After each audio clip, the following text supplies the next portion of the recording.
Y creo que esta es la segunda vez, si no me equivoco, de estar colaborando con un curso con ustedes y me siento privilegiado y también contento de estar hoy con ustedes.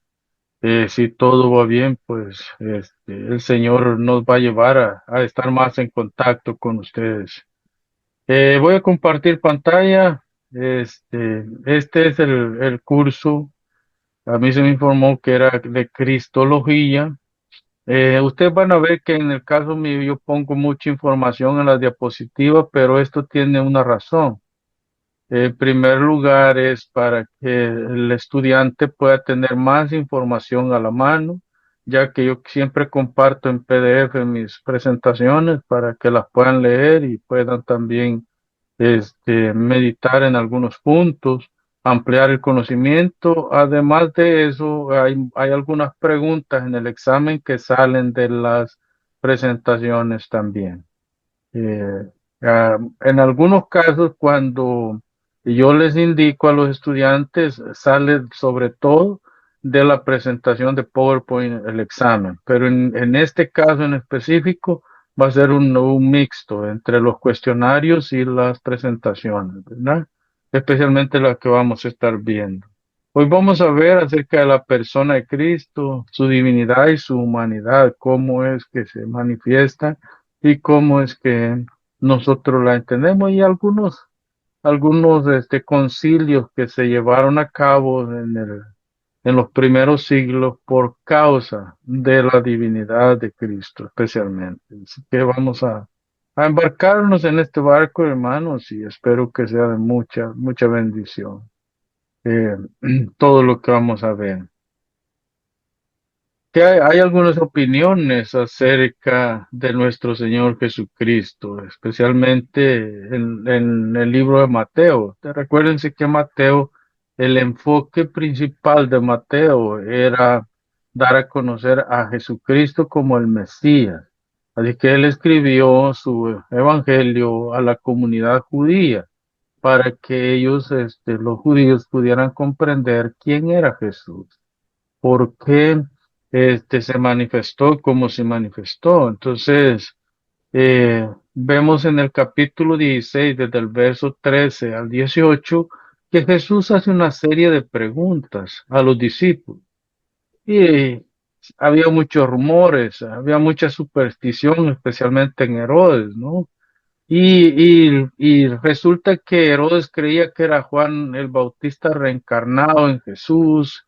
eh, el espíritu de Juan en otras acciones, etcétera, ¿no? Entonces, el Señor llama la atención a los discípulos y les dice, ¿y ustedes quién dicen que yo soy? A mí me interesa lo que piensa la gente, pero ustedes qué piensan? ¿Qué dicen ustedes? ¿Quién creen que yo soy? Pero como siempre Pedro, ¿verdad? En representación de los 12 y a veces por ser el más impulsivo de entre ellos, pues Pedro dice, tú eres el Cristo, tú eres el Cristo, el Hijo del Dios viviente. Entonces Jesús responde y le dice a Pedro, hombre, qué bueno lo que has respondido, y qué bueno porque esta es una revelación directa de mi Padre. Mi Padre es el que te ha revelado estas cosas. Y yo te digo que tú eres Pedro, y sobre esta roca edificaré mi iglesia. Ahora, aquí hay cierta confusión, especialmente entre aquellos que son cristianos y entre los católicos romanos donde ellos ven que Pedro es la piedra, pero en realidad haciendo un poquito más de investigación y profundizando un poco más en el concepto, nosotros podemos entender que no se trata de Pedro, sino de la confesión que Pedro hace, ¿verdad? Tú eres el Cristo. La roca inconmovible de los siglos es Cristo, no es Pedro. Es Cristo esa roca que es inamovible. Entonces, claro, la confesión tiene un valor histórico redentivo increíble, ¿no? Por eso es que Jesús le dice, qué bueno, Pedro, que has dicho esto, y qué bien que no ha sido un asunto netamente tuyo, sino que es la revelación del Espíritu Santo en ti, te ha movido a decir lo que has dicho, a asegurar lo que has asegurado. Entonces, y yo te digo, sobre esta roca edificaré mi iglesia y las puertas del Hades no prevalecerán contra ella. Ahora, no solamente está diciendo Jesús que la iglesia está fundada en Cristo. De hecho, hay algo curioso también. Es la primera vez que se introduce el término eclesia o iglesia. Es la primera vez que nosotros observamos que Jesús o que los escritores bíblicos están determinando lo que la iglesia es. Y quiero abrir un paréntesis solamente para explicar esto un poquitico acerca de lo que es la terminología eclesia. Es una congregación hacia afuera. Es curioso que en este tiempo, en el tiempo que vivimos, la hemos vuelto una congregación hacia adentro. Se han dado cuenta de que hemos invertido la misma terminología. Cuando en el término y en la misma pregunta que está siendo respondida, es una congregación que va hacia afuera. Entonces, nuestro llamado como iglesia es a proclamar a Cristo afuera, ir hacia afuera. Por supuesto, no dejando de congregarnos, no dejando de tener esas reuniones internas como iglesia, pero tenemos un llamado hacia afuera, un llamado misiológico, un llamado de Cristo, dar a conocer a las naciones la gracia que tenemos en Cristo Jesús. Entonces, recordemos esto, no es sobre Pedro que está fundada la iglesia, sino sobre su confesión en Cristo Jesús. ¿Por qué era importante lo que creían los discípulos acerca de Cristo? Porque sigue siendo el foco, porque sigue siendo, hasta hoy sigue siendo la base de lo que la iglesia profesa. Hermanos, si nosotros no creemos en Cristo, nuestro credo está mal direccionado. Nuestro credo está mal enfocado y nuestro credo puede llevarnos incluso al fracaso espiritual. Por eso es importante no solamente el hecho de creer, sino el hecho de compartir lo que nosotros creemos. Y Pedro lo está simplificando. Tú eres el Cristo, tú eres el Evangelio. Tú eres la persona, el sujeto del cual hablaron los antepasados, hablaron los profetas, hablaron los patriarcas, hablaron desde Moisés hasta Malaquías.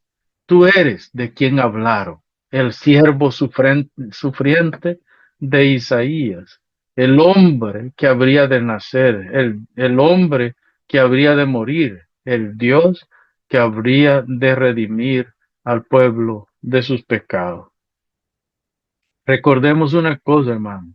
Dios se toma en serio lo que piensan su pueblo. Dios se toma en serio lo que nosotros profesamos, lo que nosotros confesamos acerca de la cristología. Los que piensan los reprobados, a Dios no le tiene, lo tiene sin cuidado, lo tiene sin cuidado, porque Él solamente tiene relación con su pueblo, una relación íntima, una relación estrecha con su pueblo. Ah, no voy a explicar ya lo que significa el juego de palabras porque ya lo expliqué, eh, pero sí quiero puntualizar que Jesús es igual a los hombres en sustancia, en su unión hipostática. Jesús era hombre. Recuerden que a veces nosotros tendemos a idealizar y vemos a Jesús solamente como ese, más lo vemos como un superhombre que como un verdadero hombre, un hombre lleno de pasiones. ¿No es cierto que eso es lo que dice el escritor a los Hebreos en su capítulo 4, especialmente el verso 15? Tenemos un sumo sacerdote que se puede compadecer de nosotros porque fue tentado en todo, pero sin pecado. Entonces Jesús era hombre. No simplemente como hay algunas sectas que lo presentan que se presentaba como hombre. No, él es hombre, pero a la vez es Dios. Y a veces no sé si está tan correcto definir a Jesús como Dios hombre, o como hombre Dios. No sé si es completamente correcto definirlo así, porque Jesús era 100% hombre, 100% Dios. Esa es la definición correcta que nosotros debemos de presentar. Entonces, no es que se mixtaba, ¿sí me explico? No es que había una combinación de Dios hombre en él. Sí, no sé si me están captando la idea. Es un poco complejo presentar a Jesús como Dios hombre, porque entonces estaríamos hablando más que se mezclaban las dos naturalezas, pero las dos naturalezas no se mezclaron nunca. Siempre estuvieron en una sola persona, pero sin mezclarse. Estaban bien definidas la una de la otra. Entonces Jesús fue tentado como hombre, fue tentado en todo. Tuvo que pasar por todas las tentaciones que pasa un ser humano para poder ser el representante de los hijos del pacto. Para poder ser representante de la iglesia, él tenía que pasar por todas estas circunstancias para luego poder hacer lo que tenía que hacer, ¿verdad? Que es la misma sustancia, naturaleza y esencia, con Dios el Padre y con Dios el Espíritu Santo. Sabemos que Jesús en la unión hipostática tiene la misma esencia, el Espíritu y la esencia del Padre. Son un Dios, pero son tres personas, una unión perfecta en ambos casos.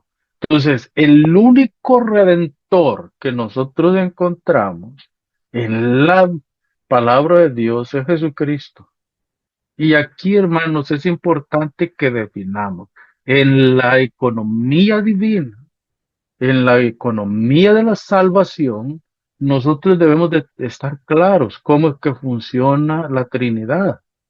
El Padre no salva porque Él es juez perfecto, justo, directo. Él condena, Él ejerce su autoridad como juez. El Salvador es Cristo. Por eso es que Cristo se ofreció en el plan redentivo. Cristo se ofrece como sustituto de los elegidos. Entonces, el Espíritu Santo, por otro lado, Él no es el redentor, ni tampoco el que juzga, sino más bien es el que regenera, es el que santifica, es el que prepara la iglesia, no solamente para recibir a Cristo, sino también para vivir de acuerdo a los estándares que Dios manda en esta tierra. Entonces, en la santificación, nosotros podemos encontrar la santificación progresiva y la santificación inmediata. Es decir, fuimos declarados santos, sin culpa, por la obra del Espíritu Santo. En el momento que creímos en Cristo, fuimos declarados sin culpa. Pero además de eso, sufrimos una eh, santificación progresiva que culminará en el día de Jesucristo.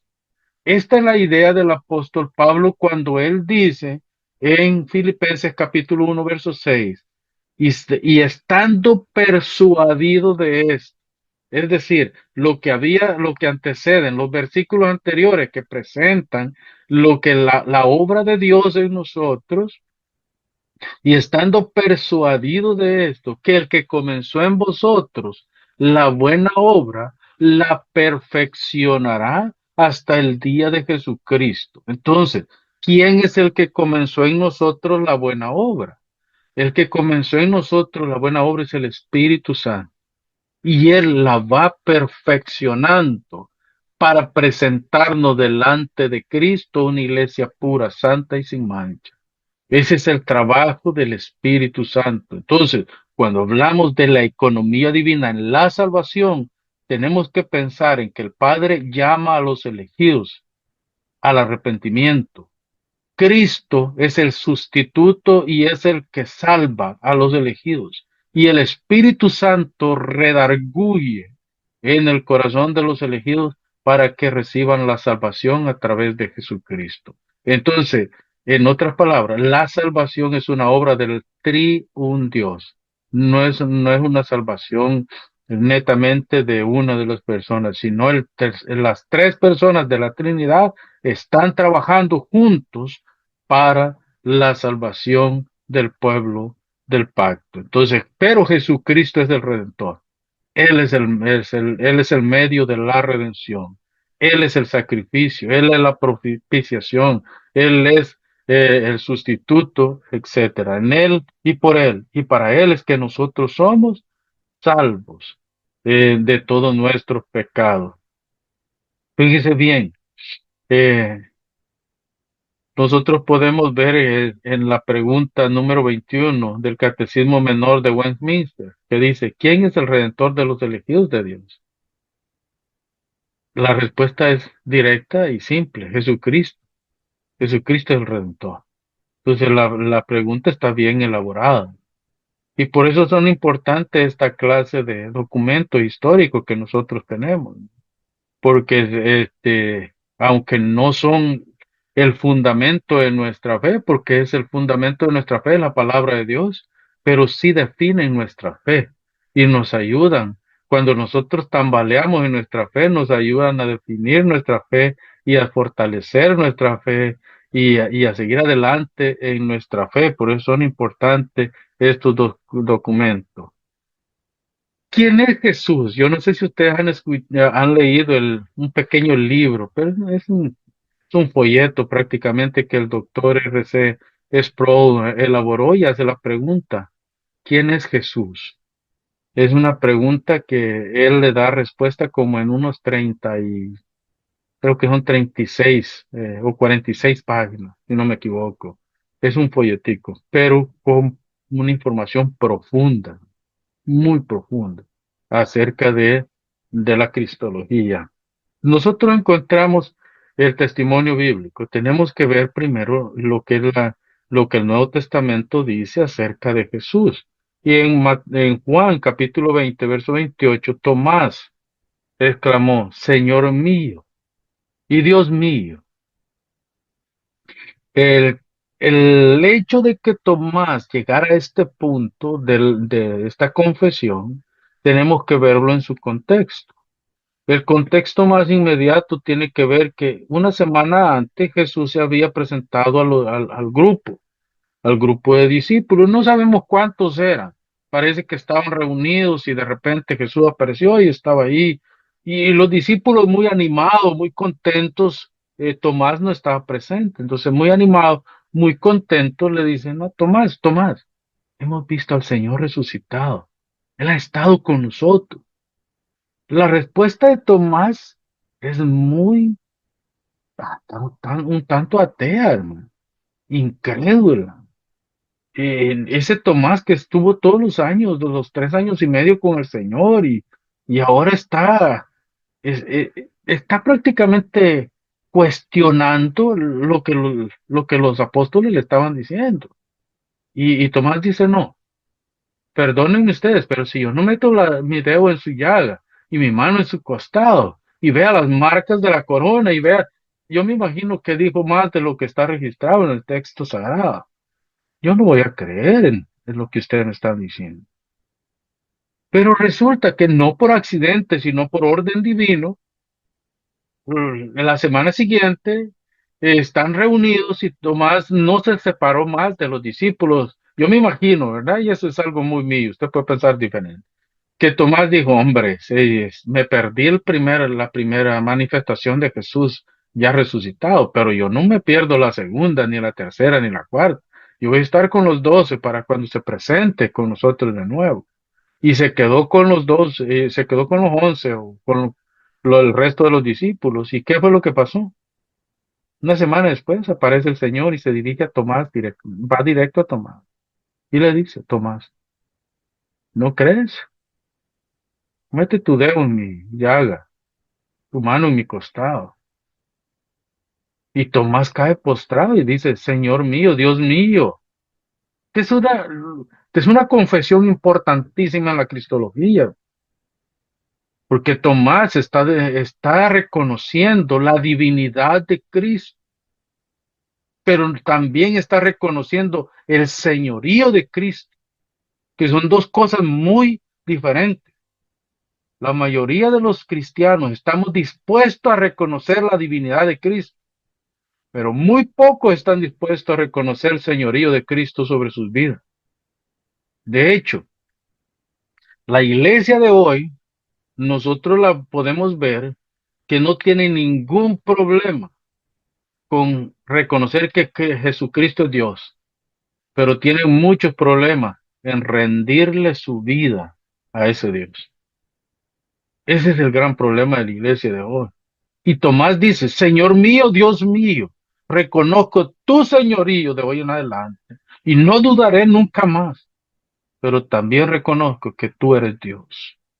Y lo más hermoso de todo esto es que yo me imagino a Tomás yendo por eh, las ciudades predicando y el mensaje que Tomás, me imagino yo, ¿verdad? Porque no tenemos registro de eso, pero me imagino yo que el mensaje de Tomás era, yo vi con mis ojos, yo vi las llagas, vi las marcas de los clavos en sus manos y vi la herida en su costado. Yo vi al Señor resucitado. ¿Y qué más mensaje necesitaba presentar Tomás sino ese?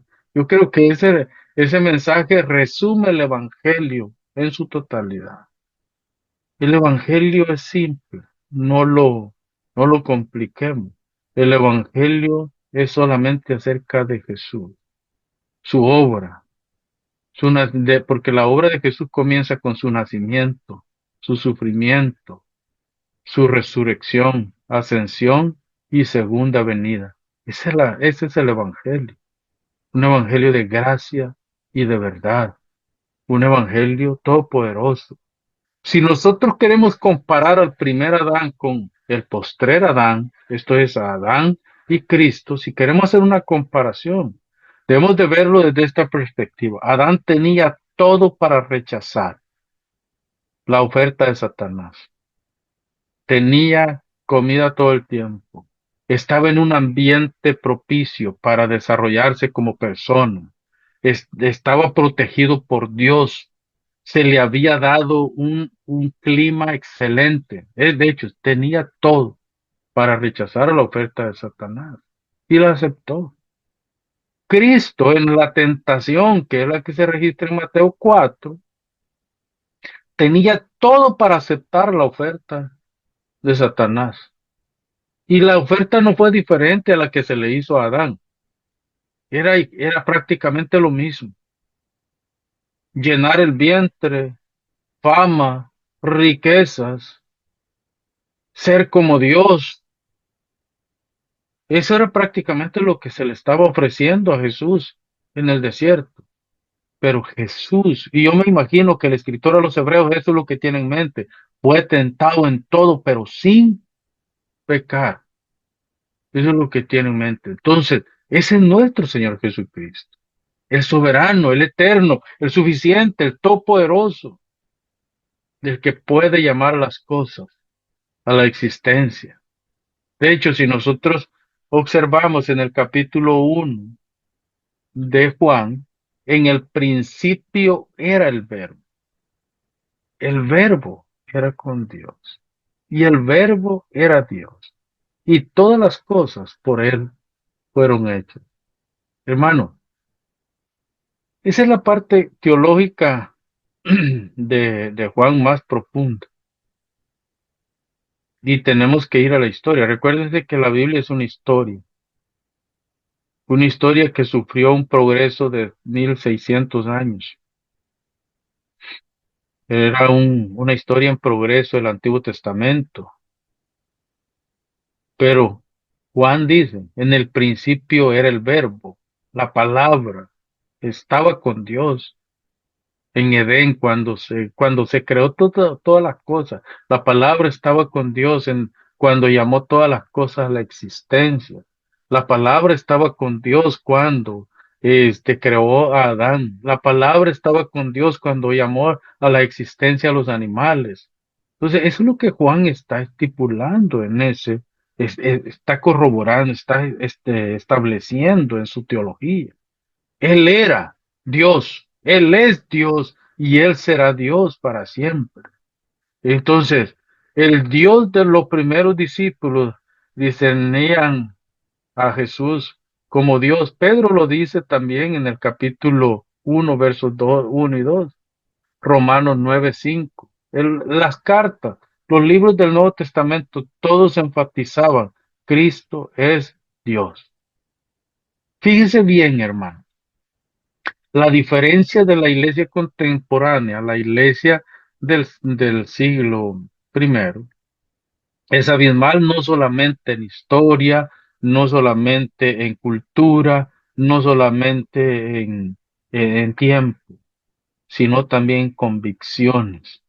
En convicciones. Desafortunadamente, para serles honesto, desafortunadamente, nosotros podemos ver la iglesia de hoy en día, como más flaca. Su fe es bien voluble, su fe es bien inconstante, su fe está tambaleando por diferentes motivos. Pero hermano, la iglesia de los primeros 2, 3 siglos era una iglesia con una convicción doctrinal, cristológica, increíble. Pero, ¿sabe? Se debía a la misma obra que habían hecho los apóstoles y los padres apostólicos. Porque cuando nosotros vemos en los padres, en los apóstoles, ellos se encargaron neta y exclusivamente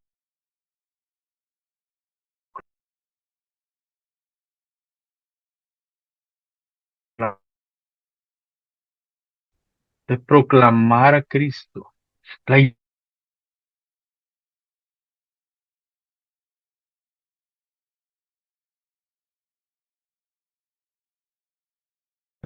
tenemos tantas eh, diferentes pensamientos. Por ejemplo, la teología de la liberación,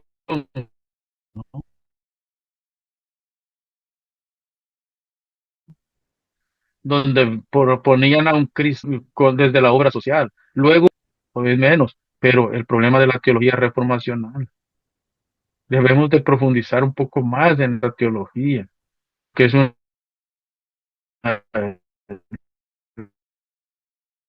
lo que propone la teología reformacional es una filosofía de vida más que una teología de vida. Entonces hay un problema grande cuando analizamos todas estas corrientes doctrinales y teológicas. Pero la convicción cristológica que tenían los primeros cristianos los llevaba a hacer comida de las fieras en los coliseos, los llevaba a ser asesinados por los gladiadores, los llevaba a ser desterrados, los llevaba a no negar su fe, pasara lo que pasara. Sí.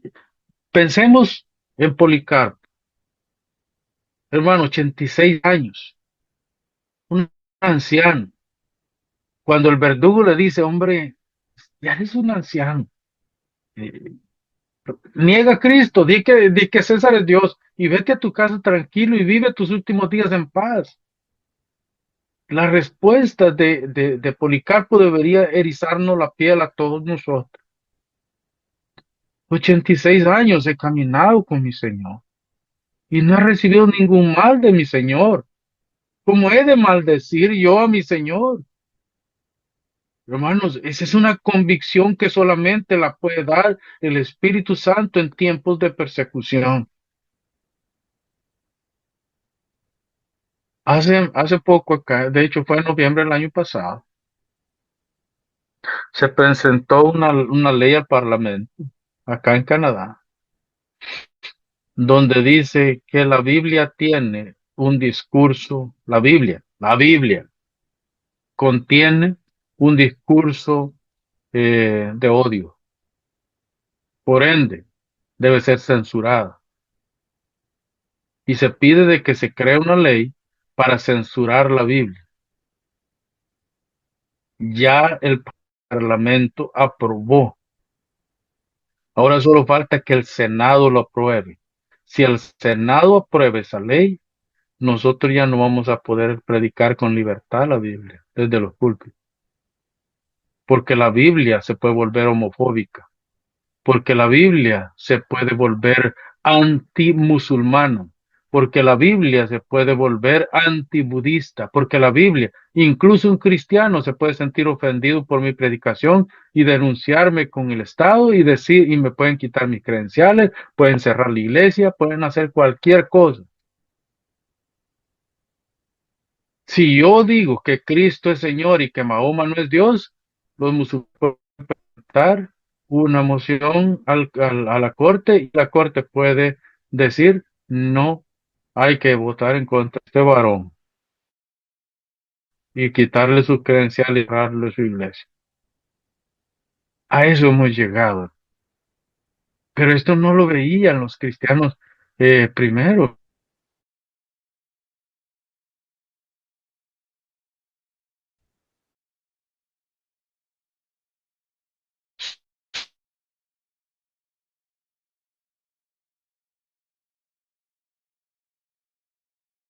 Cristiana, entre comillas, ¿verdad? Porque eso nos hemos llegado, ¿no? Veamos el testimonio del Antiguo Testamento. No solamente se le llama Dios a Jesús en el Nuevo Testamento, sino también se le dice Señor en citas del Antiguo Testamento, en las cuales la palabra que se emplea es Jehová. Malaquías 3:1 habla de esto. Joel 2:32 habla de esto. Isaías 45:23. Son solamente tres pasajes del Antiguo Testamento que he querido presentarles donde se presenta a Jehová, a Dios, a nuestro Señor, como que es nuestro Señor Jesucristo. Entonces, ¿para qué digo esto? Para llegar al punto, Jesús es el Hijo de Dios. Él es el Hijo de Dios, el Hijo prometido a David. ¿Se recuerdan en Daniel, verdad? En los primeros capítulos, cuando Nabucodonosor tiene el sueño y una estatua grande, la cabeza de oro, el de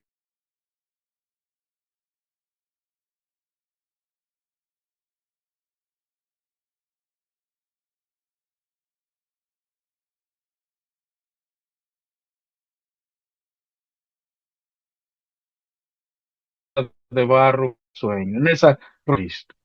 Hay una piedra que se suelta de un monte y le pega a la estatua en los pies y la desmenuza, la hace pedacito, la hace anillo y ve en el sueño Nabucodonosor que esa roca se vuelve un reino que cubre toda la tierra, no solamente el imperio babilonio, sino que cubre toda la tierra. Pues déjeme decirle que ese es el evangelio, porque Jesús dice, cuando este evangelio haya sido predicado en toda la tierra, de hecho, cuando la tierra se llena de la gracia de Dios en Cristo, entonces será el fin. Implícitamente lo que está diciendo, cuando el último de los elegidos que habitan en el planeta Tierra haya sido llamado al arrepentimiento, entonces será el día de Jesucristo y se acabará todo. ¿Se da cuenta? Una roca, ¿qué tiene que ver una roca que se desprende de un monte al evangelio ya proclamado? Porque esa roca inconmovible de los siglos es Cristo. Y Cristo es el único que en su segunda venida destruirá a todos los reinos y reyes y principados que habitan este planeta. Él es el Señor de la tierra. El diablo no es el Señor de la tierra. El Señor de la tierra tiene un nombre y se llama Jesucristo. Él es el Señor de todo. Entonces, Él es el Hijo de Dios. Juan lo dice, capítulo 5, verso 18 de Juan. Él es el Hijo de Dios. Él es la verdad. Él es la vida. Él es el camino. Y nadie, absolutamente nadie, va al Padre si no es por el Hijo. Juan lo establece claro en el capítulo 14, verso 6 de su Evangelio. Hay varios títulos que se le dan a Jesús, por ejemplo, Hijo de Hombre. Este, hermanos, es un término que se utiliza en el capítulo 7, versos 13 y 14 de Daniel. Y es curioso, en ese capítulo, creo que es el verso 14, si no me equivoco, se ve a Jesús con corona, un arco iris que lo corona. Se venían de las nubes del cielo. En realidad, eso significa Señor, autoridad. Significa que Él gobierna sobre la naturaleza, incluso sobre todo. Él tiene dominio y autoridad. Entonces, Él es Dios, Él es constante, Él es fiel, Él está presente en todas las etapas de la vida. En el Nuevo Testamento eh, hay un cambio y me llama mucho la atención la palabra curios, ¿no? Porque hay un cambio de terminología y lo acerca más. Es como que es más común con el pueblo entiende. Y por ejemplo, nosotros podemos ver en el capítulo 4 de Hechos, dos términos muy importantes. En el verso 12 nosotros encontramos que es el nombre sobre todo nombre. El nombre más grande de esta tierra que en el caso del tiempo de Pablo, en el caso del tiempo de Lucas, pues era el del emperador romano, ¿no? Cualquiera que fuera, el de César, era el nombre más grande y más poderoso que existía, al menos en ese círculo. Este, pero sobre todo y ese nombre. El Lucas dice, hay un nombre que es sobre todo nombre, y este es el nombre de Jesucristo. Y el verso 36 lo ratifica. Sin duda, hermanos, que significa el consolador, el consuela, el que intercede, porque en este contexto, la palabra consolador que nosotros podemos ver es la palabra paraclitos, el que consuela, el que intercede, el que media. Eso es Jesucristo. El que está entre nosotros. Y primera de Juan, capítulo 2, verso 1 dice, hijitos, sabed esto, que si alguno ha cometido pecado, abogado, paraclito, nuevamente utiliza la misma terminología. Tenemos al Paraclitos, tenemos a Cristo, que es nuestro abogado, intercesor delante del Padre, y Él perdona nuestros pecados. Entonces, cuando se habla de todo esto, nosotros debemos de llegar a la conclusión de que hay un solo intercesor, hay un solo intermediario, hay un solo Señor que intercede por nosotros, y esto es Cristo. Me gustaría hacer quizá una pausa acá, hermanos, para si tienen algún comentario, alguna pregunta para enriquecer la clase. No sé si es de la costumbre, Pastor Juan, cuando dictan clase ustedes, pero a mí siempre me gusta interactuar con los estudiantes.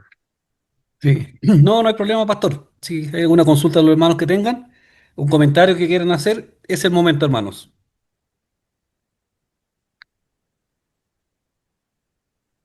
¿Alguna pregunta, alguna consulta al maestro? ¿Algún comentario que quieran hacer? Por mi parte, no, pastor, todo claro. Ok. Entonces, bueno, continuamos entonces. La proclamación desde el cielo, ¿verdad? Nosotros debemos de saber que el mismo cielo ha proclamado a Jesús como Señor y como Hijo de Dios.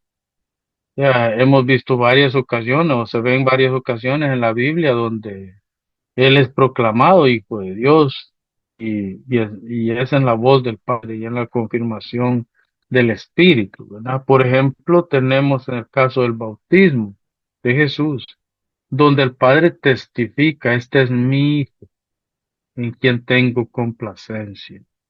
Y el Espíritu Santo, dice el escritor bíblico en forma de paloma, desciende sobre los hombros de Jesús.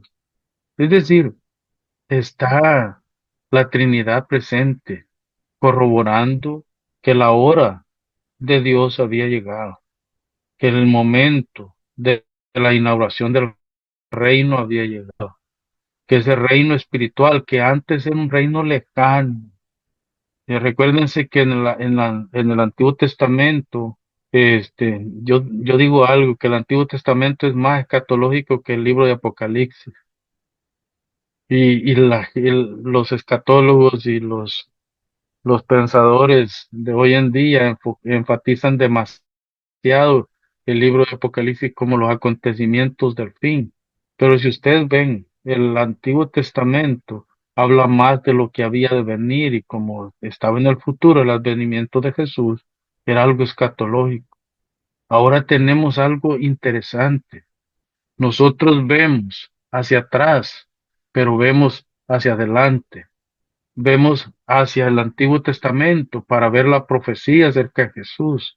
Vemos al Calvario, donde esa profecía fue cumplida, y vemos hacia el futuro, donde la gloria de Cristo será manifestada, perfecta, completa y absolutamente.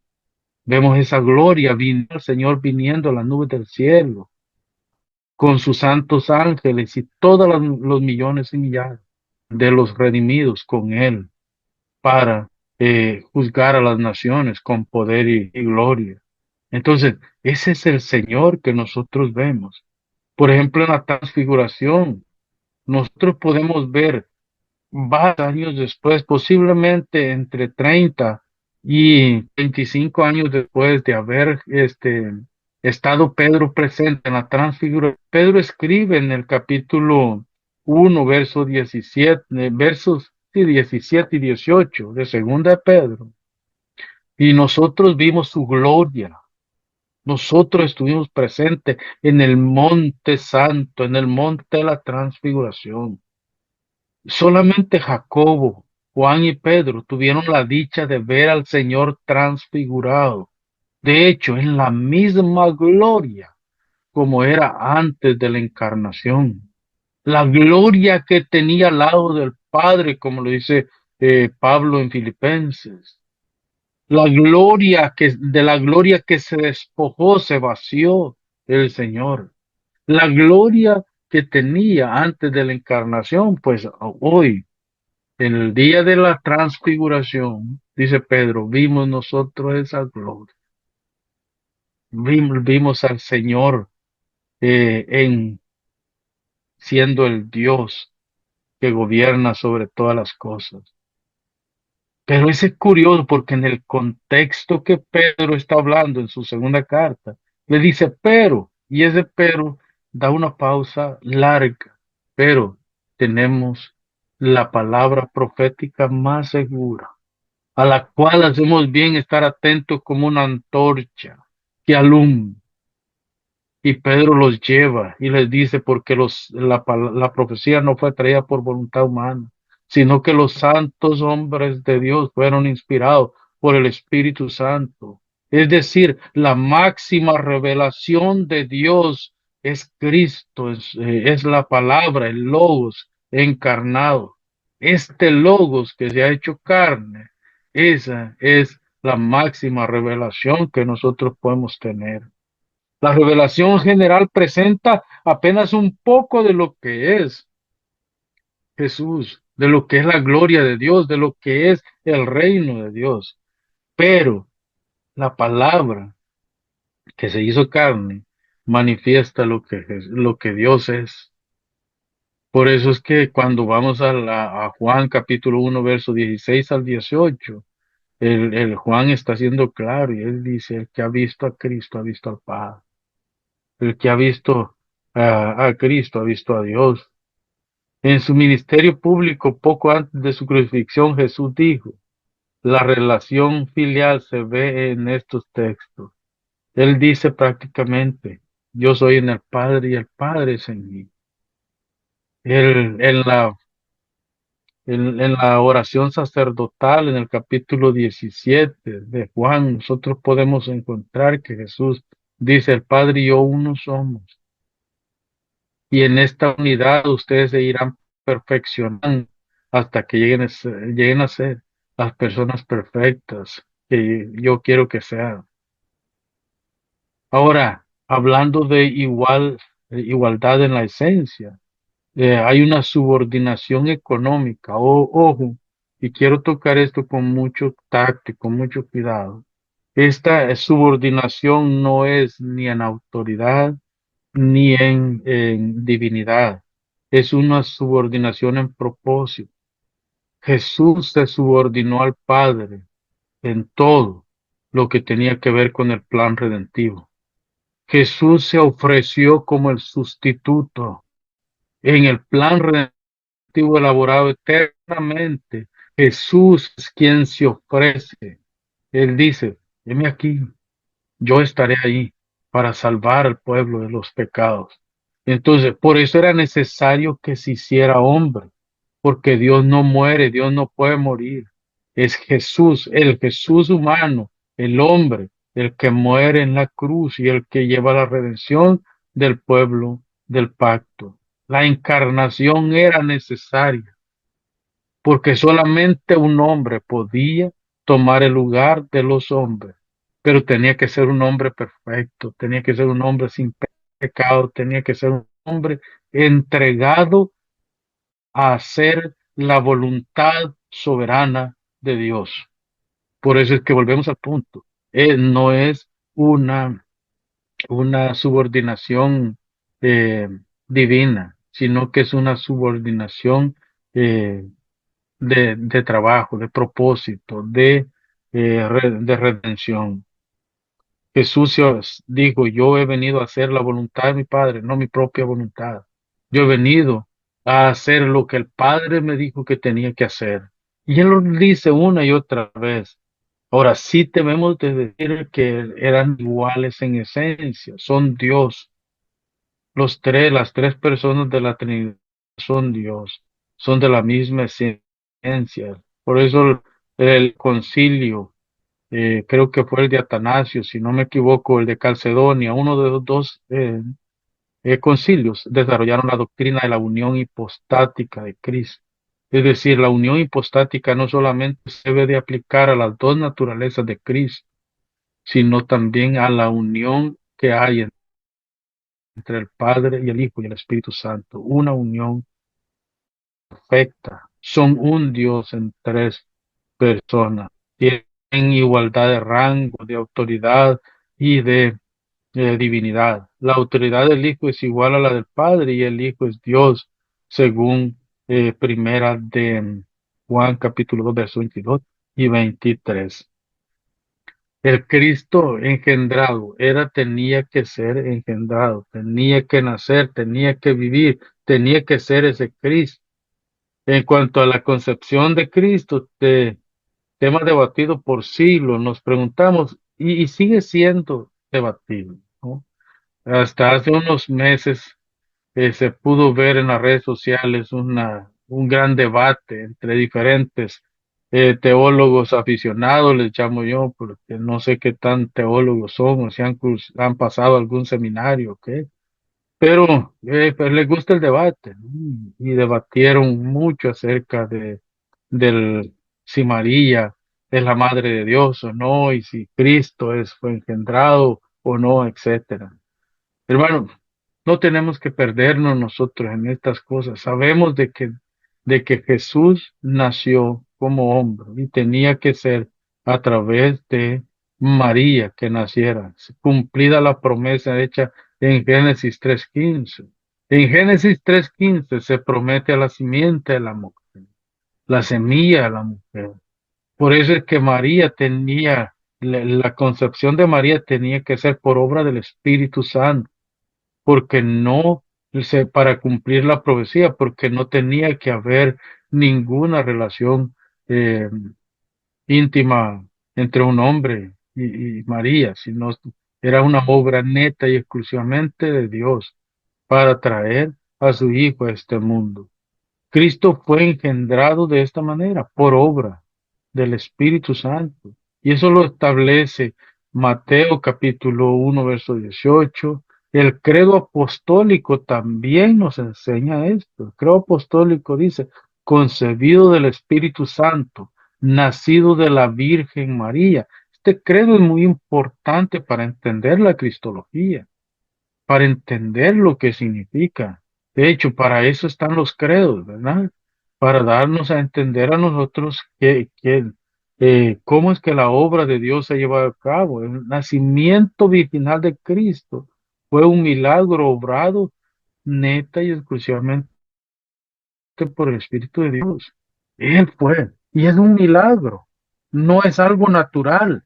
Recuérdese que los milagros siempre van contra lo natural. Se salen de lo natural, van fuera de lo natural. Por eso es que a mí me da mucha pena hoy en día escuchar de que en muchas iglesias se hablan de milagros y de prodigios que se hacen en la iglesia, pero lo veo más como algo natural que está sucediendo en esa iglesia. Pero no, cosas sobrenaturales como esta, sí podemos decir que vienen desde una perspectiva mucho más elevada que lo natural. Entonces la segunda persona, el eterno Hijo de Dios, tomó para sí mismo una naturaleza humana, de tal manera que se hizo hombre. Es el debate que hubo en los primeros siglos, era si Jesús en realidad era hombre o parecía hombre. Si Jesús en realidad poseía dos naturalezas o simple y sencillamente era Dios, pero que se manifestaba como hombre. Entonces, tanto el concilio el credo de los apóstoles, pero especialmente el concilio de Nicea, establecen rotundamente que Cristo tenía dos naturalezas, las dos naturalezas, la humana y la divina. Y además de eso, en el credo apostólico nosotros podemos ver que hay un Padre, hay un Hijo y que hay un nacimiento virginal y que hay una iglesia universal y que todas las cosas que sucederán en el futuro también las define este mismo credo apostólico. Entonces, la virginidad de María, la mujer escogida por Dios para que llevara a su hijo por 9 meses, fue especial. Sin embargo, la Biblia dice que José la conoció después del alumbramiento. Es decir, María era virgen durante estaba embarazada, pero no después de que dio a luz. Entonces, contrario a lo que piensa la Iglesia Católica Romana, María no se perpetúa en ella la virginidad. Eso no pudo suceder. Y eso hasta por asuntos naturales lo podemos entenderlo, ¿no? Jesús nació como una persona normal, como nacen todos los humanos, así nació él y fue concebido, sí, por obra milagrosa, pero su nacimiento, su crecimiento en el vientre fue natural. Su nacimiento fue natural. Incluso su crecimiento como persona en esta tierra fue natural. Por eso es que Lucas establece y dice, y el niño crecía en sabiduría, en estatura y en gracia, con Dios y para con los hombres. Lo que Lucas está estableciendo es una realidad natural. Una persona solamente que tenga alguna deformidad va a crecer de forma fuera de lo natural. De otra manera, crecerá naturalmente como crece cualquier persona. Y Lucas, como médico, lo está estableciendo. Jesús se desarrolló como persona. Por ejemplo, yendo al Salmo 2. Cuando nosotros vamos al Salmo 2, podemos encontrar una cristología muy excelente. Hay una riqueza en este salmo cristológica que nosotros no podemos discutir. Nos habla de la eternidad del Hijo, la unión filial que existe entre Dios y el Padre y el Hijo. Todas estas es una cristología, por eso es uno de los salmos cristológicos del Antiguo Testamento. Que estas palabras están en forma de revelación y declaración y que no se refieren a engendrar literalmente en el sentido de iniciar a la existencia de la persona, es evidente por varias razones. Primero veamos el Salmo, el verso 7, el Salmo 2. Yo publicaré el decreto. Fíjese bien, es Dios el que está hablando. Yo publicaré el decreto Jehová me ha dicho, mi hijo eres tú, yo te engendré hoy. O sea, Dios el Padre está hablando, está diciendo, está argumentando y profetizando a la vez el escritor bíblico el nacimiento del Señor. El elemento mesiánico en el segundo salmo aparece en el cuadro de la coronación de un rey soberano, un rey omnipotente. Y los reinos de la tierra se burlan de él. Y los pueblos hacen mofa de él. Es que el mismo salmo, pero a la vez representa y dice en los primeros versículos, dice, yo me burlaré de ellos. Ellos no se burlarán más de mí. Yo me burlaré de ellos. El rey es una persona que existe antes de que se haga la revelación declaratoria. Mi hijo eres tú. Antes de esto ya era rey, ya era señor, ya estaba en en el trono antes de esto. Es una persona a quien Dios pondrá sobre el santo monte de Sión, según el verso 6 de este mismo salmo. Entonces, este Cristo, este Señor, gobernará sobre todo y sobre todo, porque Él es Dios. Tenemos que entender las palabras yo te engendré hoy, no en un sentido literal, más bien en un sentido de causa. Y yo he causado que existas hoy. Sino esto es algo metafórico. Hoy, en este día, he declarado y revelado que tú eres mi hijo. Eternamente y para siempre. Él es hijo de Dios, porque Él fue engendrado eternamente. Yo sé, hermanos, de que esta clase de términos a veces cuesta un poco comprender, porque van mucho más allá de lo que nuestra mente finita puede procesar. Pero Jesús es eterno, es el eterno Hijo de Dios engendrado eternamente, para gloria de Dios, pero a la vez para la redención de su pueblo, para traer salvación y vida eterna. Era necesario todo esto. Pero recuérdense que Jesús no fue engendrado por Dios en el momento que fue engendrado en el vientre de María. No, Él ya era hijo de Dios antes del nacimiento virginal. Él ya era hijo de Dios antes de ser engendrado en el vientre de María. Ya existía eternamente y para siempre. Entonces, ¿qué significa o significado del unigénito? Ahora debemos considerar una palabra muy especial, unigénito, monógenes, aplicada a nuestro Señor Jesucristo en Juan capítulo 1, verso 14. El unigénito Hijo del Padre, lleno de gracia y de verdad. Gracia y verdad. A mí me encantan estas dos palabras, porque cuando unimos estas dos palabras tenemos una verdad completa. Gracia. La salvación es por gracia. La verdad está en el Hijo de Dios. Él es la verdad. Entonces, cuando decimos el unigénito Hijo del Padre lleno de gracia y de verdad, el escritor está diciendo que Jesús es Dios verdadero, eterno, y como Dios eterno y verdadero nos ha provisto gracia abundante para que nosotros crezcamos en el conocimiento de Él. La palabra utilizada es monógenes.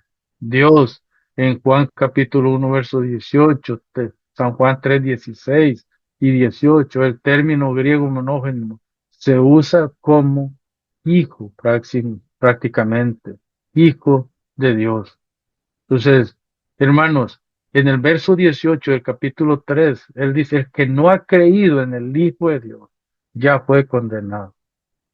El que no ha creído, fíjese bien las palabras, el tiempo gramatical, cómo está presentado. El que no ha creído o los que no creyeron en el Hijo de Dios ya fueron condenados. Esto tiene que ver con la eternidad, en el plan redentivo, en el plan, en la sustitución de Cristo. Cristo no sustituyó a la humanidad. Él fue el sustituto simple y sencillamente de los hijos de Dios. Aquellos que en el plan soberano de Dios, eternamente elaborado, decretado, porque es por decreto divino que ese plan se ejecuta. Cristo viene a morir por los hijos de Dios, por aquellos en los cuales Dios puso su mirada, por aquellos en los cuales Dios puso su gracia. Y asimismo, Él vino a morir por ellos, para darles vida y reconciliarlos con el Padre. El Padre estaba airado contra la humanidad y sigue airado contra aquellos que siguen en pecado, mientras que en Cristo nos ha reconciliado con Él. Los teólogos del siglo IV entendieron así este término y lo usaron para refutar la herejía arriana con el verbo genao, que significa producir o engendrar. De ahí nuestra palabra unigénito. Recuérdense que la herejía nunca ha venido de fuera de la iglesia. La herejía siempre ha salido de la iglesia misma. Y ese ha sido el punto que se ha repetido siglo tras siglo, año tras año, década tras década. En los hombres necios son los que tergiversan la verdad y se alejan de la y se van hacia la mentira, se alejan de la verdad y se enfocan en la mentira.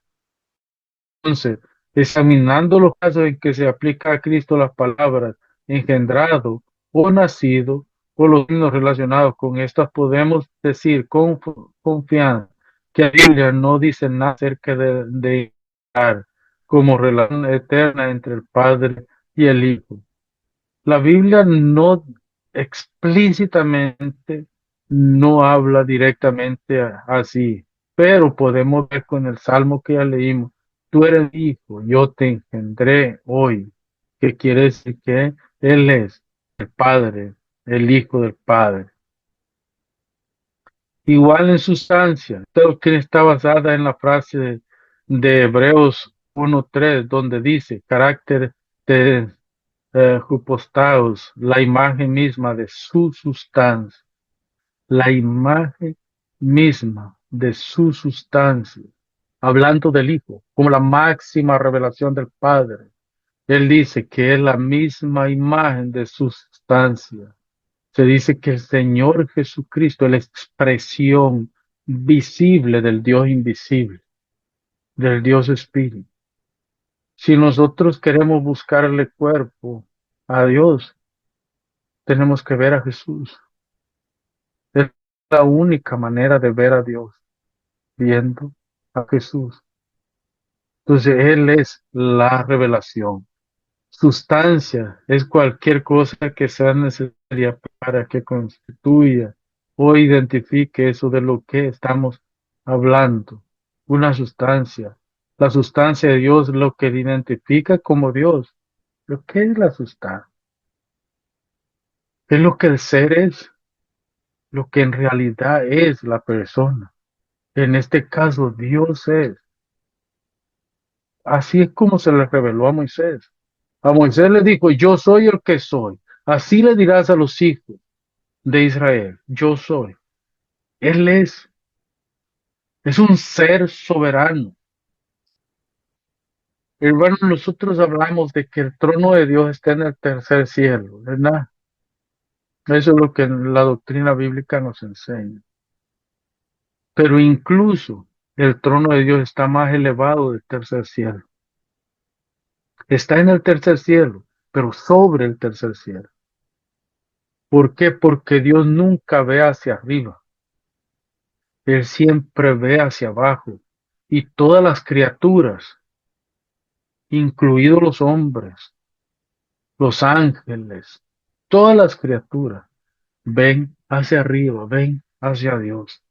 Por eso es que su trono está más elevado que todo lo que la creación.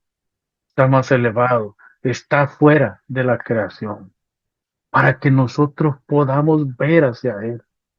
Y la única manera de ver hacia Él es a través del Hijo, a quien Él constituyó heredero de todo y por quien asimismo creó todas las cosas. El Señor Jesucristo es la expresión exacta de la deidad. Colosenses capítulo 2, verso 9 lo explica. Pero también, hermanos, si ustedes leen el capítulo 1 de Colosenses, del verso 15 hasta el verso 18, creo si no me equivoco, pero especialmente 15, 16, está claro cómo define el apóstol Pablo eh, el- a Jesús como el que creó todas las cosas, como la causa de por qué todas las cosas existen.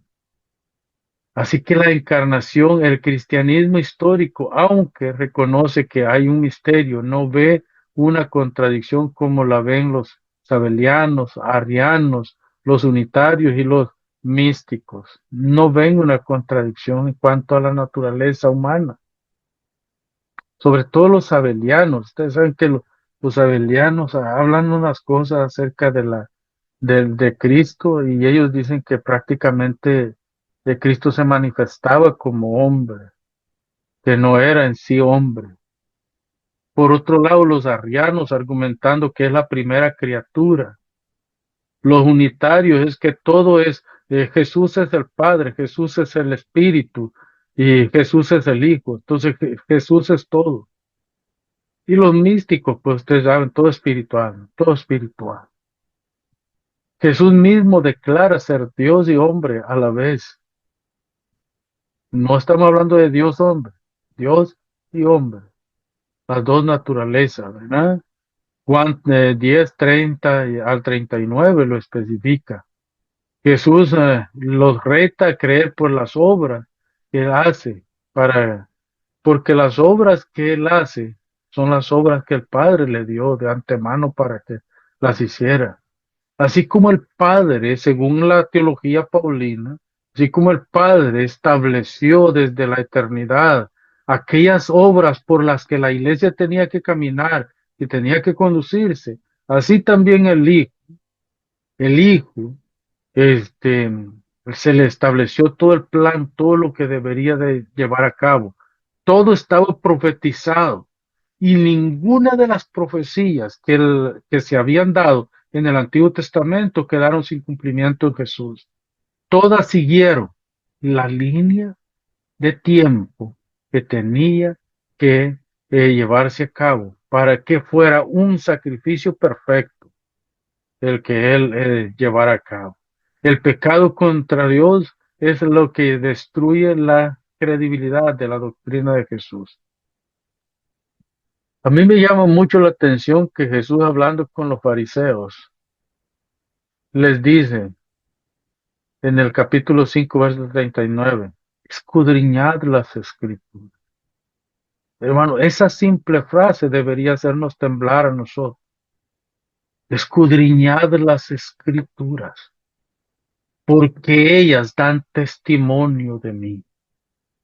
Porque ellas dicen, ustedes les dice a los fariseos, se jactan de decir que conocen la ley y los profetas. Si conocieran la ley y los profetas, sabrían quién soy yo. Porque todo lo que dice la ley y los profetas acerca de mí es lo que yo he hecho hasta ahora. Los que me han visto hacer, yo no he hecho nada más que cumplir la ley y los profetas.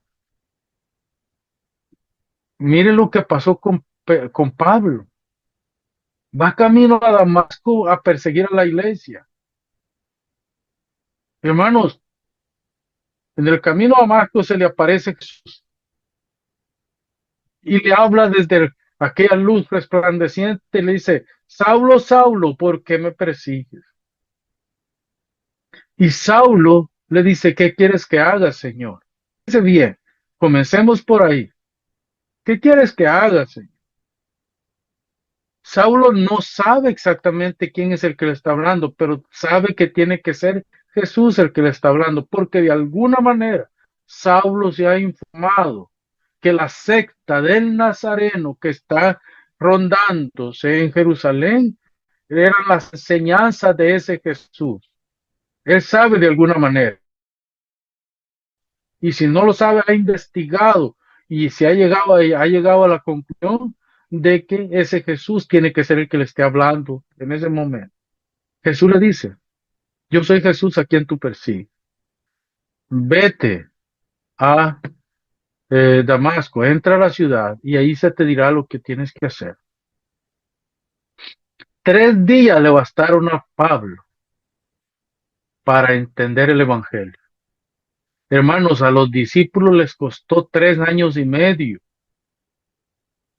Y aun cuando habían visto milagros, habían visto al Señor resucitado, habían visto cosas, en el mismo momento que Jesús está yendo al cielo, los mismos discípulos que han visto los milagros, que han visto las cosas que Jesús ha hecho, le dicen, ¿restaurarás el reino hoy a Israel? Y Jesús les dice, no les toca a ustedes saber las edades y los tiempos. Más bien enfóquense, porque recibiréis poder cuando haya venido sobre vosotros el Espíritu Santo y me seréis testigos en Jerusalén, Samaria, Judea, hasta lo último de la tierra. Hermanos, les estoy hablando de los primeros versículos. Todavía no habían comprendido, fue hasta cuando fueron llenos del Espíritu Santo que comprendieron el Evangelio. Pero a Saulo de Tarso le bastaron 3 días.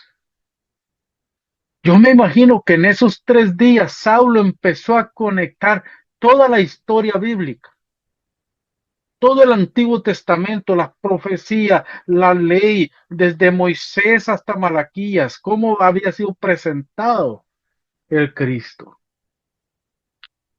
Y dijo, este tiene que ser, es que no puede ser otro, tiene que ser este es el Señor de la iglesia.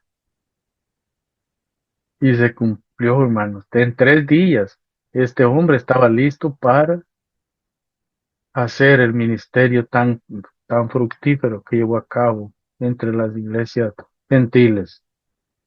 ¿Se dan cuenta lo importante conocer a Jesús? Lo importante de entender cómo Jesús trabaja. Porque desde esta manera, desde esta perspectiva, desde esta eh, base que nosotros partimos para hacer nuestra cristología. Hace unos días estoy discipulando a unas personas y uno de ellos me dice, pastor, es que en realidad yo leo y leo la Biblia, pero no la entiendo. No la entiendo.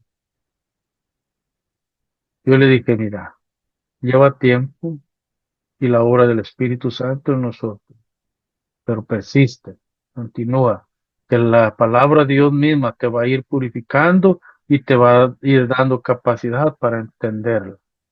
Entonces, esto es lo que nosotros tenemos que ver. Si nosotros conocemos la palabra, si nosotros conocemos a Jesús, nosotros podemos caminar de una manera más firme en la fe.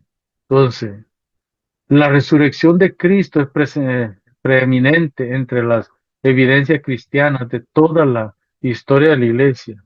El lema Christus vere resurrex, Cristo en verdad ha resucitado, era un lema, era una simple frase que se repetían. Ve como dicen hoy, uno a veces se encuentra con algunos cristianos y uno les pregunta, hermano, ¿cómo estás?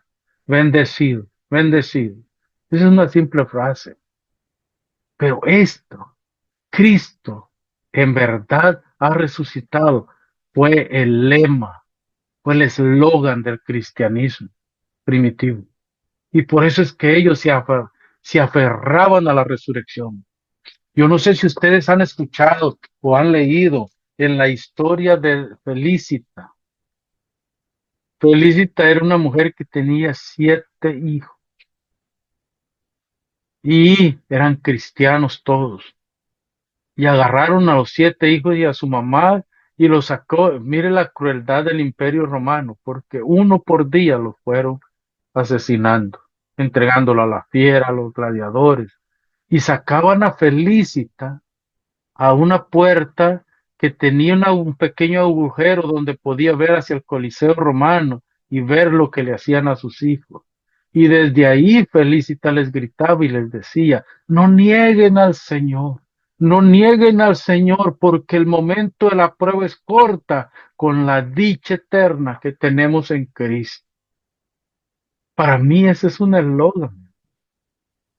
¿Se imagina usted estar viendo que sus hijos están siendo descuartizados por las fieras? Estar viendo que los gladiadores vienen con sus armas a deshacer los pedazos y todavía ella tiene sus ojos puestos en Jesús, no tiene sus ojos puestos en la circunstancia, en lo que está viviendo, sino que sus ojos están puestos en la vida eterna, que solo la puede ofrecer Jesús, nadie más. Entonces, Christus veré, resurré. Sí, Cristo en verdad ha resucitado. Esto los llevaba a proclamar el Evangelio sin importar las consecuencias de esto. Las comunidades estaban organizadas en el Imperio Romano y el Imperio Romano era celoso de su religión y de la adoración a César. Entonces, ser cristiano en esta época era prácticamente ir en contra de un imperio que tenía el poder para dar vida, como dijo Pilato, para dar vida o quitarla. El testimonio de los escritores del Nuevo Testamento, quienes creían rotundamente en la resurrección de Jesús. El apóstol Pablo dice, y fíjese bien, aunque el apóstol Pablo no vio físicamente, literalmente, en el momento de antes de la ascensión de Jesús, no lo vio resucitado, sino que lo vio en la gran luz, camino a Damasco. Pero él fue uno de los apóstoles que mejor articuló la doctrina de la resurrección, uno de los apóstoles que mejor nos dejó y el que más material acerca de la resurrección nos dejó. De hecho, estaba leyendo ahorita con un grupo de hermanos que están acá en mi casa, que están orando acá. Me pidieron que leyéramos todo el capítulo 15 de 1 Corintios. Y es magistral, hermanos, lo que el apóstol Pablo presenta, cómo presenta el asunto de la resurrección, pero ¿sabe qué? La resurrección establece en la persona de Jesucristo. Y él dice en el verso 20 de Primera de Corintios que Cristo es la primicia de los que durmieron. Hermanos, habla no solamente de los hermanos del Antiguo Testamento, sino que habla también de todos los creyentes que han muerto en Cristo. Jesús es las primicias, el primero, los primeros frutos, el primer fruto de la resurrección. Es en Cristo, por Cristo y para Cristo que nosotros vivimos.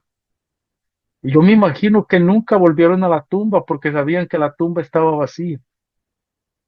A veces a mí me da mucha pena con algunos cristianos que tienen ese concepto de que tienen que ir a ver la tumba donde el Señor fue sepultado, aunque sea una vez en su vida. Yo me imagino que los apóstoles dijeron, pero ¿para qué vamos a ir a la tumba si Él ya no está ahí? Ya la tumba está vacía. Él ha resucitado. Él está a la diestra del Padre, intercediendo por nosotros. Otra cosa muy importante en cuanto a la humanidad y a la divinidad de Cristo está en el relato de Lucas acerca de la muerte de Esteban. Hermanos, hay muchas traducciones. La Reina Valera no dice así, dice que el Señor no dice si está sentado o está parado, pero dice que está a la diestra del Padre. Pero hay otras versiones de la Biblia, de hecho la SB, ESV es en inglés, de la traducción inglesa, dice que Él está parado al lado del Padre. Y es curioso porque las únicas veces que nosotros vemos a Jesús parado a la diestra del Padre es cuando Él está recibiendo a los santos que vienen en gloria. Y cuando está sentado a la diestra del Padre, siempre se presenta como juez y Señor de todas las tierras. Entonces hay una diferencia.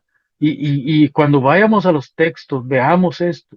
¿Él está parado o está sentado? Porque eso hace la diferencia a la hora de hacer la interpretación.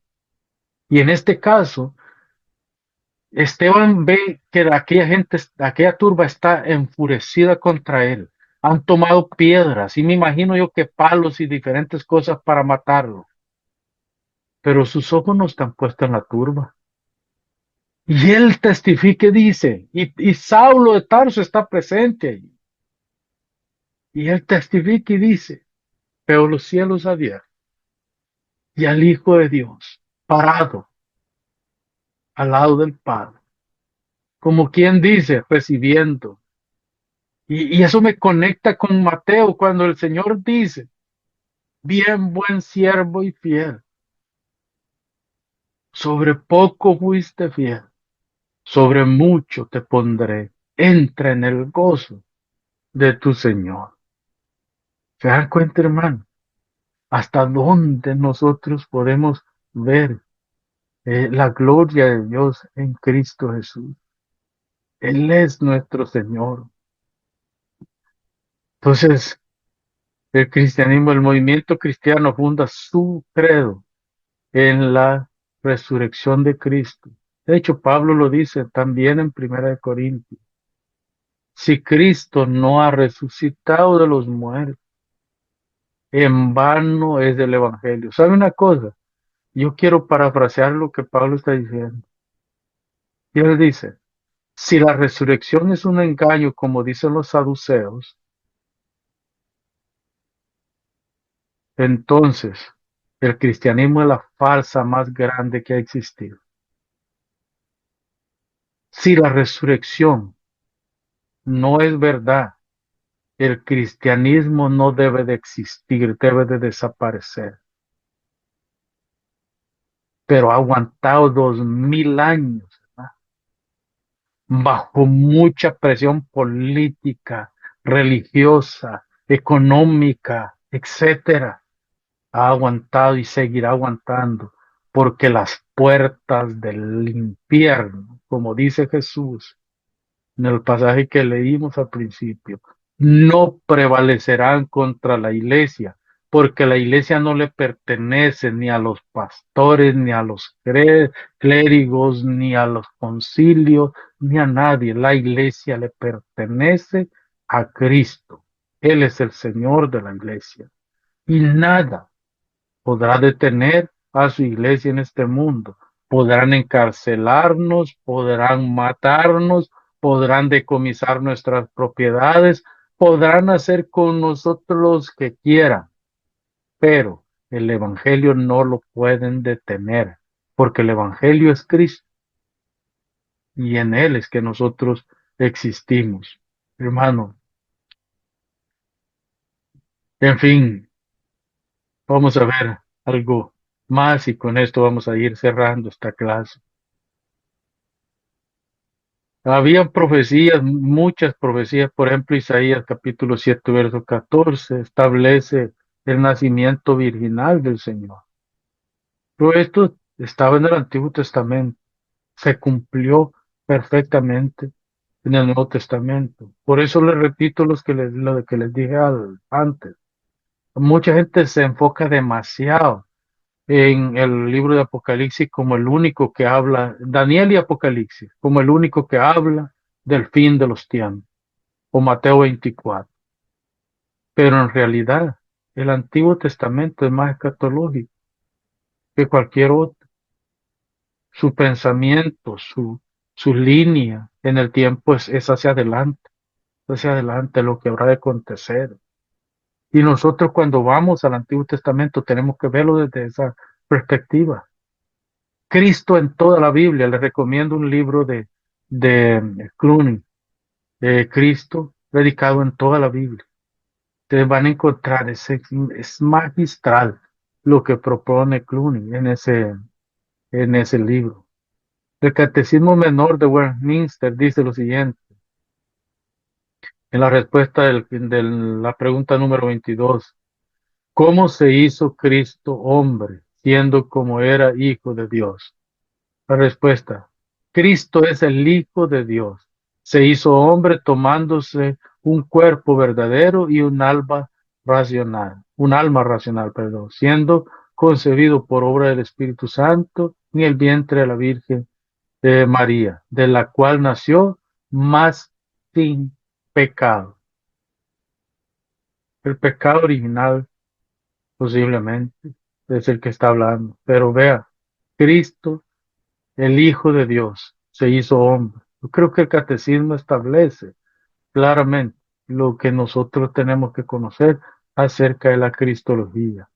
Jesús no empezó a existir cuando fue concebido. Ya lo expliqué y lo repito. Él no comenzó con el nacimiento, él ya era. Por eso es que tenemos que leer a la luz de este pensamiento, tenemos que leer Filipenses capítulo 2, versos 1 hasta el 11, especialmente el verso 6 y 7, donde dice, y se despojó a sí mismo.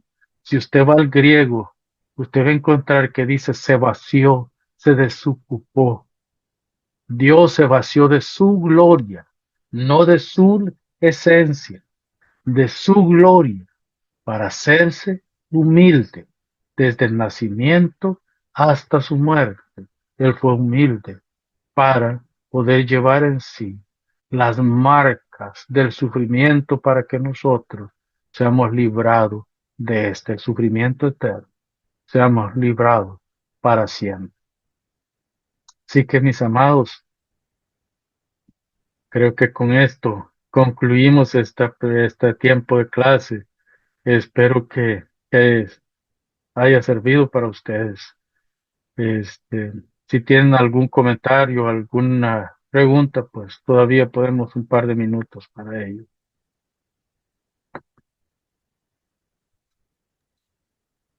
Ok. ¿Hay alguna pregunta, hermanos? ¿Vamos a tener, Pastor Juan, otra clase más con el hermano que nos está exponiendo? ¿O el pastor que nos está exponiendo? Eso lo vamos a conversar con el pastor y vamos a avisar al grupo. Ya, genial. No, yo creo, mi nombre es Jorge García. Eh, no, muy impresionante su exposición, pastor, lo felicito, porque Gracias. de alguna manera nos reencanta con lo que nosotros como profesores de la Biblia tenemos que tener como foco principal, que es Cristo, predicar a Cristo, no predicar cosas que son como accesorios del Evangelio. Cristo es el centro. Y ese es nuestro centro de predicación. Me gustó mucho su exposición, pastor. Lo felicito. Muchas gracias. Muchas gracias. ¿Algún otro comentario? ¿Alguna pregunta acerca de la exposición, hermanos? Hermano José tiene su micrófono apagado. No se escucha. Está encendido, pero no se Sí. escucha acá.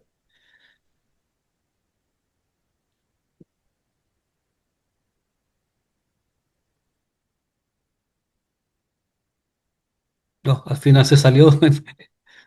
Bien. No tenemos más preguntas por hoy. Bueno, Yo agradecer entonces. ¿Perdón? no sé si me escuchan, ¿sí?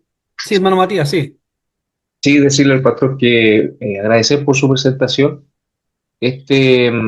Generalmente creo que en su totalidad citó bastante literatura reformada. No sé si ha interactuado con literatura crítica al respecto. Por ejemplo, si ha leído Un judío marginal de John Mayer, ¿cuál podría ser su observación de los puntos de vista más críticos del Jesús histórico, por ejemplo? Y si recomienda, Honestamente es muy poco. Es muy poco lo que he leído de literatura crítica. tal vez el arduo trabajo que yo tengo. Recuérdense que yo soy, además de estar plantando una iglesia, y la plantación de iglesia ya de por sí es un gran trabajo, ¿no?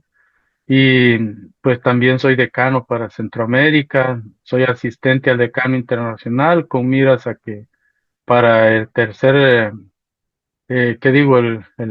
Sí, el mediados de este año, voy a tomar el decanato internacional. Entonces a veces no tengo el tiempo para leer esto. Sí he leído acerca de cómo presentan algunos críticos liberales, mejor dicho, a Cristo en la teología de la liberación. Eso sí he leído bastante porque yo soy salvadoreño de nacimiento, que radico en Canadá desde hace muchos años. Yo nací en El Salvador, entonces yo viví en carne propia lo que fueron las guerras de liberación, ¿no? 12 años de guerra con más de 72,000 muertos. Eso es lo que el gobierno reportó, pero en realidad yo encontraba muertos todos los días cuando iba a mi trabajo. Un chiquillo de 12, 10 años, hermano, encontrando muerte todos los días. Gente decapitada, gente colgada, gente degollada, etcétera. Entonces, fusilada, en fin, fue un gran trauma. Entonces, he leído bastante acerca de la teología de la liberación, que a mi criterio es una tergiversación de la cristología y una tergiversación del evangelio en general. Porque si bien es cierto, somos llamados a hacer obra social, el enfoque no es no ser eh, proveedores de esperanza por medio de lo que hacemos, sino proveedores de justicia por medio de lo que predicamos. Entonces, en Cristo, enfocados en Cristo, ese es el Evangelio. Eh, Ahora estoy leyendo bastante y les aconsejo que lean de la teología, este nuevo movimiento de la teología libre. ¿Cómo es que le llaman? Se me fue el término ahorita. Pero es un movimiento muy fuerte, especialmente en México. Entonces debemos de leer de esto también, que presentan el Evangelio desde una perspectiva filosófica, no desde la palabra de Dios.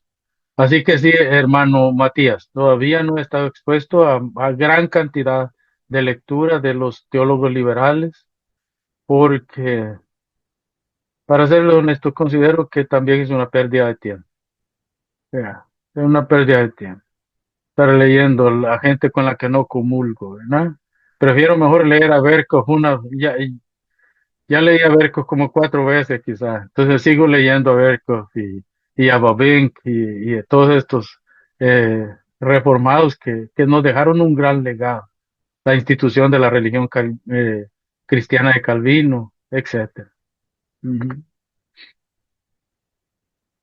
Bien, gracias, pastor. Entonces, hermano José, no sé si arreglaste tu micrófono. Sí, no sé ahora si te escucha, pastor. Sí, ahora sí. Ya. Bueno, buenas tardes a todos. Profesor, buenas. Por acá, José. Quería hacer una consulta y siempre me ha llamado mucho la atención con respecto como a la primera dirección en la predicación de Cristo cuando empieza a predicar. Y él, ¿no es cierto?, apuntaba siempre a que el reino de los cielos se ha acercado a vosotros.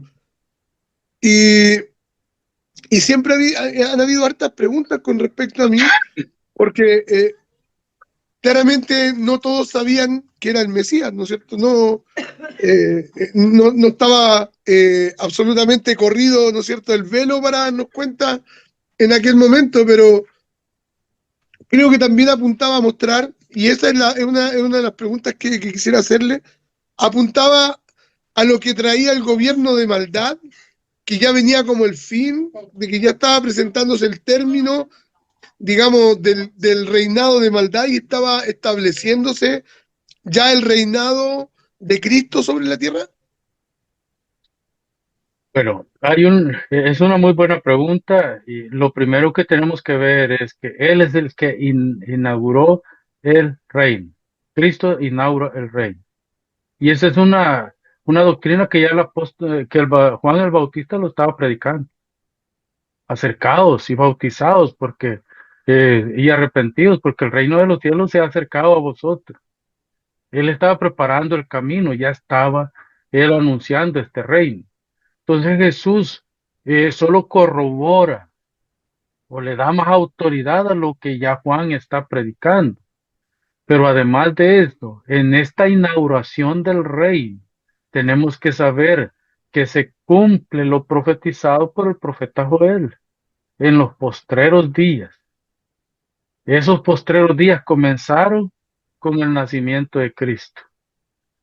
Cuando Cristo, que descendió del cielo, inauguró el reino en esta tierra. Entonces Cristo hoy con solvencia puede decir, hoy el reino de los cielos se ha acercado a vosotros.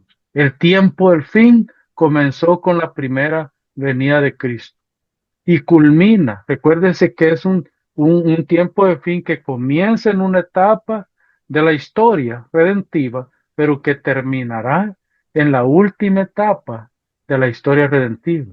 Es decir, terminará en la segunda venida de Cristo. Ese reino se inauguró. Progresivamente se está desarrollando en este mundo y le ha quitado autoridad al reino que imperaba en este mundo, reino de maldad. Le ha quitado autoridad. No lo ha desplazado por completo, porque vemos la maldad que a veces se refleja más en el mundo que la bondad, ¿no? Pero sí le ha quitado autoridad. De hecho, hermano, yo no sé cómo será en Chile, pero yo lo he podido ver en el tiempo de las pandillas en El Salvador, en el tiempo de la guerra en El Salvador.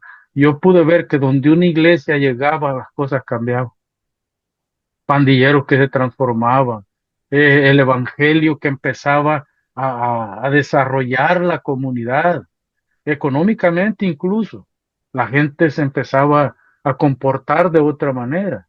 Esto es el reino de los cielos, tomando el control de ese lugar y quitándole autoridad al reino de las tinieblas. Entonces, cuando Cristo se levantó de la tumba, se cumple la profecía de Génesis 3:15, donde Satanás queda con una herida de muerte. Solo falta la estocada final. Satanás le falta solamente la estocada final, que es lanzarlo al lago de fuego y azufre. Y eso es algo futurista, ¿verdad? Eso es algo todavía en el futuro.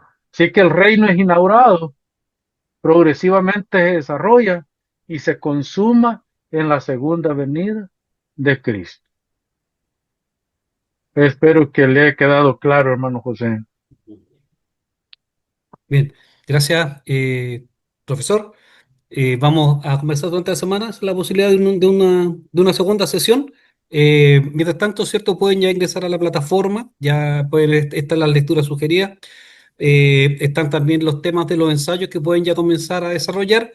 Y el segundo curso esperamos subirlo durante la tarde para que el curso online 100%, ¿no? Para que también puedan avanzar en ese curso. Así que gracias, pastor. Vamos a terminar entonces una oración. Vamos a pedir a nuestro hermano Jorge. Por favor, si nos despides con una palabra de oración, hermano Jorge. Amén. Dios y Padre que estás en los cielos, te damos gracias, Señor, por este encuentro con nuestro pastor. Eh, Te rogamos por él, te rogamos por todo su ministerio, Señor, allá en Canadá. Te rogamos, Señor, que tú le bendigas y también ayúdanos a nosotros, Señor, a seguir estudiando, a seguir perseverando en nuestros estudios para poder conocerte. Gracias te damos por estos momentos que tuvimos, Señor, y te damos la gloria a ti. En Cristo Jesús. Amén. Amén. Amén. Que el Señor les cuide, hermano. Fuerte abrazo. Gracias, pastor José. Que Dios les bendiga a los demás hermanos. No, bendiciones. Nos estamos Bendiciones. viendo. Adiós. Amén. Chao. Chao.